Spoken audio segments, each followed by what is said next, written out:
राम श्री राम जय राम जय जय राम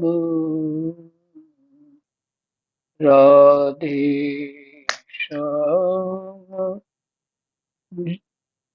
जय जय राधे श्याम राधे श्याम जय जय राधे श्याम।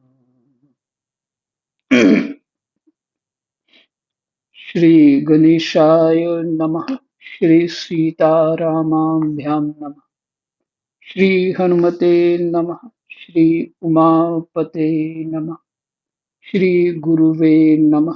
सब संतन की जय जय जय जय सीताराम राधे श्याम। श्रीमद्भागवत महापुराण चतुर्थ स्कंद दूसरा अध्याय। प्रसंग है भगवान शिव और दक्ष प्रजापति का मनोमालिन्य।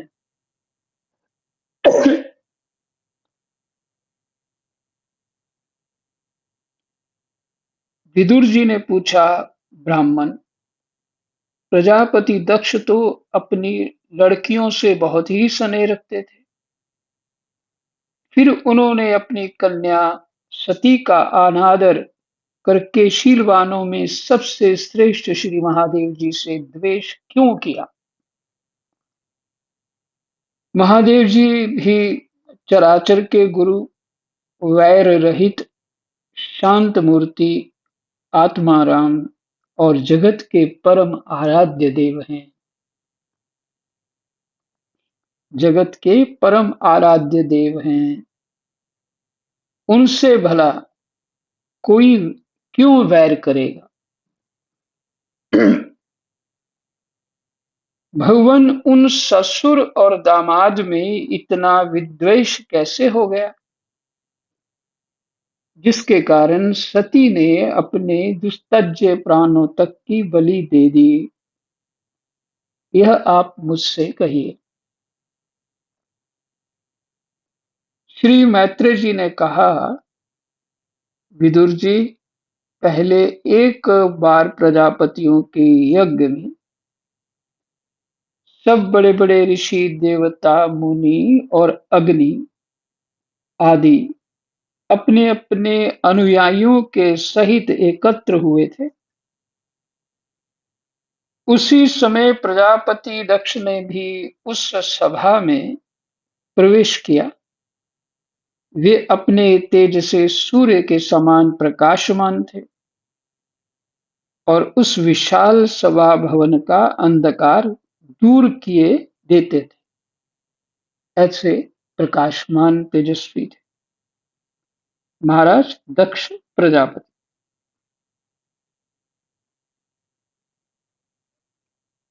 इसके साथ ही विचार करिए, कोई ऐसा भी तप करके स्थिति में भी हो, लेकिन सत्य तक वो भी नहीं पहुंचा। और ये तथाकथित जो आपको, आप लोगों को इस संसार में सिद्ध विद्ध दिखते हैं, वो कौन सी गति में है? इसका अर्थ नहीं है किसी के प्रति हमने आदर भाव नहीं रखना, उससे तो हमारा नुकसान होता है। दोष दृष्टि भी नहीं रखनी, अनादर भी नहीं करना है। लेकिन जो शास्त्र कह रहा है कि अपना विवेक किस स्तर का होना चाहिए ताकि अपना कल्याण कर सके।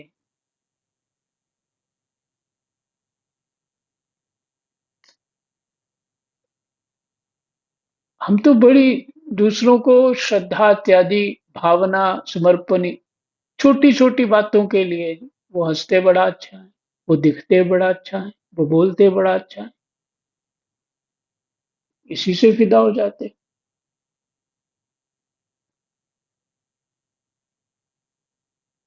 देखिए, ऐसे जो महाराज दक्ष हैं, कोई साधारण नहीं। फिर भी देखिए, उसी समय प्रजापति दक्ष ने भी उस सभा में प्रवेश किया। वे अपने तेज से सूर्य के समान प्रकाशमान थे और उस विशाल सभा भवन का अंधकार दूर किए देते थे। ऐसे शोभा संपन्न थे। उन्हें आया देख ब्रह्मा जी और महादेव जी के अतिरिक्त अग्नि पर्यंत सभी सभासद उनके तेज से प्रभावित होकर अपने अपने आसनों से उठ खड़े हो गए। ब्रह्मा जी तो पिता हैं सबके, और महादेव जी भी नहीं उठे। पर इसमें पेच है आगे। महादेव जी तो सिर्फ अपनी कन्या दे करके ही वो समझ रहे थे कि अब मेरा ये जवाई हो गया, बेटे समान हो गया, इसको मेरा आदर करना चाहिए।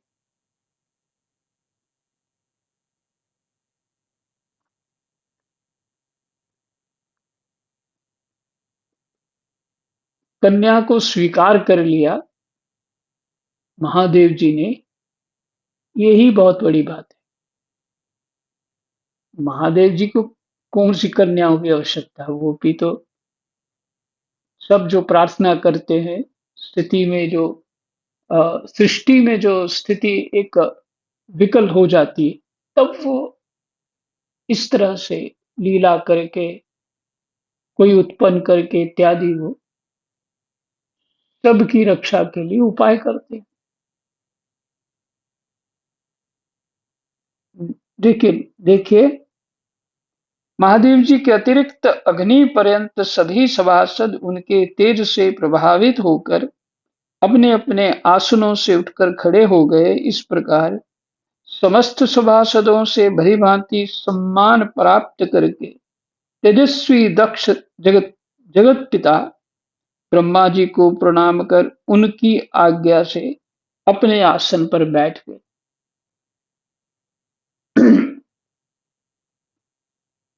परंतु महादेव जी को पहले से ही बैठा देख तथा उनसे अभ्युत्थान आदि के रूप में कुछ भी आदर न पाकर दक्ष उनका ये व्यवहार सहन ना कर सके।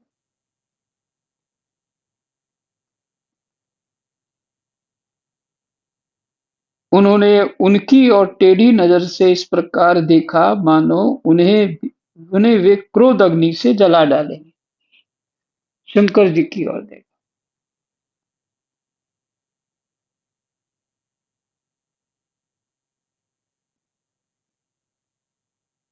चाहे कितना कोई बड़ा हो जाए, लेकिन उसको अभिमान जो है ना, वो छोड़ता नहीं। नारद जी के मुख से निकल गया था एक बुद्धि में आके, मैं तो, नारद जी को तो क्रोध आया था, मेरे को क्रोध भी नहीं आया। और ये सबके सब लोग ऐसा ही मानते हैं कि मेरे को ज्यादा समझ है, मेरे को ज्यादा समझ है, मेरे को ज्यादा समझ। चाहे वो साधक हो या सिद्ध हो, सभी के अंदर ये गड़बड़ी होती है। और जो यथार्थ स्थिति में होता है, वास्तव में जिसकी प्राप्ति होती है, ठीक ज्ञान होता है, वो चुप रहता है। कोई लेन देन नहीं किसी से। क्या बोले, क्यों बोले? कि जहां तुम खड़े हो, जो तुम्हारी स्थिति है, मानसिक, बौद्धिक, वैचारिक, विवेक की स्थिति जो है, उसके अनुसार ही तो जगत को देखोगे ना। देवताओं को भी देखो, भगवान को भी देखो। तुम्हारी स्थिति खुद ही ठीक करनी पड़ेगी सबको, हमें भी, सबके लिए। हमारी स्थिति हमें खुद ठीक करनी है, यही भजन है, यही तप है। संसार को संसार को मान सम्मान को अपने भीतर हमने घुसा लिया है। तब वो संसार मान सम्मान ही दिखता है। पीछे आपने माता देवहूति जी को सुना ही, इतना कुछ है उनके पास, फिर भी कहती हैं कि मेरे कल्याण का उपाय सोचो बेटा, कुछ उपदेश करो।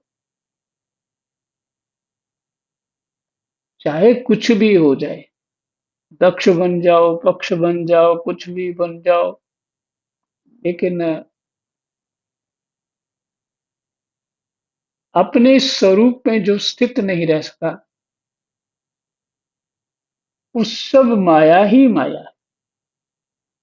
कुछ भी हो, कितने जो दुनिया पूजे, माने 14 लोग की दुनिया पूजे हमको, 14 लोग की दुनिया पूजे हमको, सभी लोग पूजे कि ये महान है, तो हम उससे प्रसन्न हो जाएं, या ऐसा थोड़ा भी भाव आ जाए कि हाँ, लोग मुझे सम्मान करते हैं, बस गए काम से। यही है माया, ये विचित्र है। सम्मान किसी ने कर दिया और तुम सम्मानित हो गए। ज्ञानियों के लिए ये बात नहीं हो सकती, संभव ही नहीं। वो किसी से ना अपमानित होता है, ना सम्मानित होता है। अपने अपने स्वरूप में खड़ा रहता है। तो यहाँ लीला है, जो भी है, भगवान ने अनेक रूप धारण करते हैं, सभी अवतार ही हैं, लीला है, लेकिन उस लीला में हमारे जैसे जीवों के लिए शिक्षा है।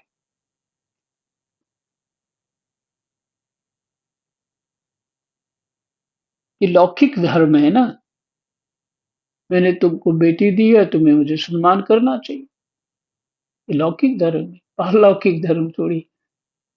वो तो भगवान है। और कौन सी बात शास्त्र की कहाँ घटा रहे हो भाई। ऐसा भी नहीं है कि वो महादेव जी का प्रभाव ना जानते हो, ऐसा भी नहीं है। पर फिर भी कोई जो राम रचि राखा, को करी तरक बढ़ावो शाखा, होनहार ही बलवान। परंतु महादेव जी को पहले से ही बैठा देख तथा उनसे अभ्युत्थान आदि के रूप में कुछ भी आदर ना पाकर दक्ष उनका यह व्यवहार सहन न कर सके। उन्होंने उनकी और टेढ़ी नजर से इस प्रकार देखा, मानो उन्हें वे क्रोधाग्नि से जला डालेंगे। फिर कहने लगे, देवता और अग्नियों के सहित समस्त ब्रह्म ऋषिगण मेरी बात सुने। मैं नासमझी या द्वेषवश नहीं कहता, बल्कि शिष्टाचार की बात कहता हूँ।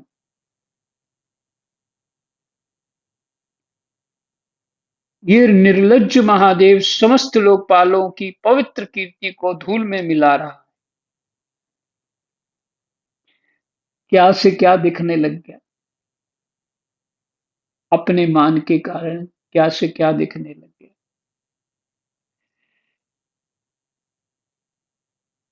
देखिए, इस घमंडी ने सत्पुरुषों के आचरण को लांछित एवं मटिया मेट कर दिया है।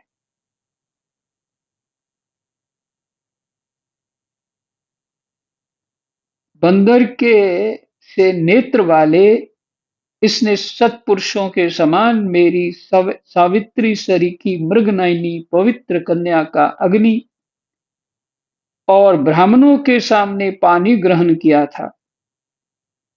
इसलिए यह एक प्रकार मेरे पुत्र के समान हो गया। उचित तो यह था कि ये उठकर मेरा स्वागत करता, मुझे प्रणाम करता, परंतु इसने वाणी से भी मेरा सत्कार नहीं किया। हाय, जिस प्रकार शूद्र को कोई वेद पढ़ा दे, उसी प्रकार मैंने इच्छा ना होते हुए भी भावी वश इसको अपनी सुकुमारी कन्या दे दी।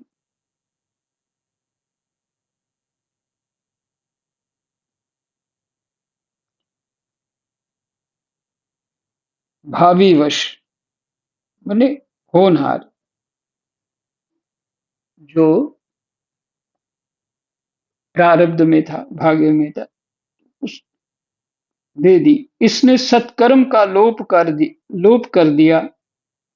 ये सदा अपवित्र रहता है, बड़ा घमंडी है और धर्म की मर्यादा को तोड़ रहा है।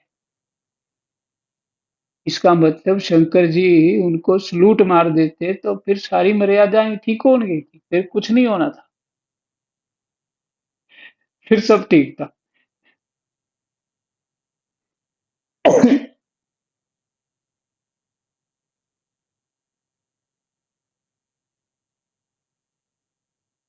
यह प्रेतों के निवास स्थान भयंकर श्मशानों में भूत प्रेतों को साथ लिए घूमता रहता है। पूरे पागल की तरह सिर के बाल बिखेरे नंग धड़ंग भटकता है, कभी हंसता है, कभी रोता है। यह सारे शरीर पर चिता की अपवित्र भस्म लपेटे रहता है। गले में भूतों के पहनने योग्य नरमुंडों की माला और सारे शरीर में हड्डियों के गहने पहने रखता है। यह बस नाम भर का ही शिव है, वास्तव में है पूरा अशिव, अमंगल रूप। अशिव मैंने अमंगल रूप। इसका अर्थ यह हुआ कि शिव जो है वो मंगल रूप है। शिव का अर्थ है मंगल रूप। यह स्वयं मतवाला है, वैसे ही इससे मतवाले ही प्यारे लगते हैं। भूत प्रेत प्रमथ आदि निरे तमोगुनी स्वभाव वाले जीवों का यह नेता है। अरे मैंने केवल ब्रह्मा जी के बहकावे में,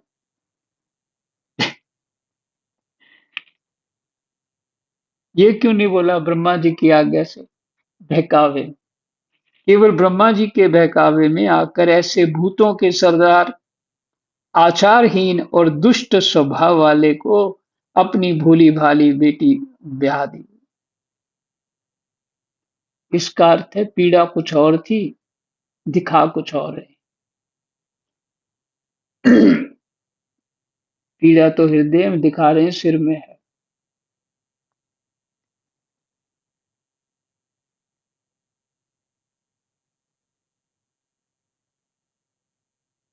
श्री मैत्री जी कहते हैं, विदुर जी, दक्ष ने इस प्रकार महादेव जी को बहुत कुछ बुरा भला कहा, तथापि उन्होंने इसका कोई प्रतिकार नहीं किया। ये है शांति। वे पूर्ववत निश्चल भाव से बैठे रहे। इससे दक्ष के क्रोध का पारा और भी ऊंचा चढ़ गया और वे जल हाथ में लेकर उन्हें शाप देने को तैयार हो गए। दक्ष ने कहा, ये महादेव देवताओं में बड़ा ही अधम है। अब से इसे इंद्र, उपेंद्र आदि देवताओं के साथ यज्ञ का भाग न मिले।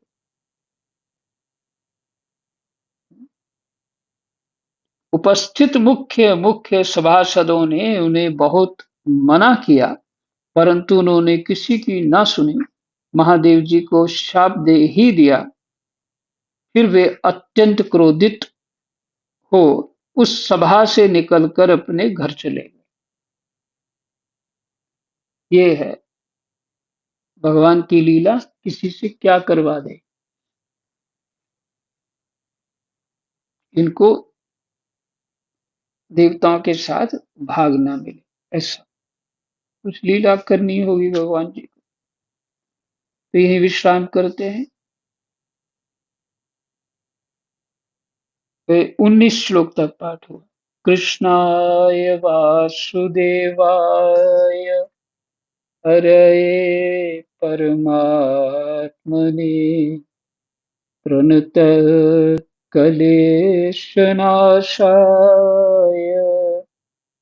गोविन्दाय नमो नमः। जय जय।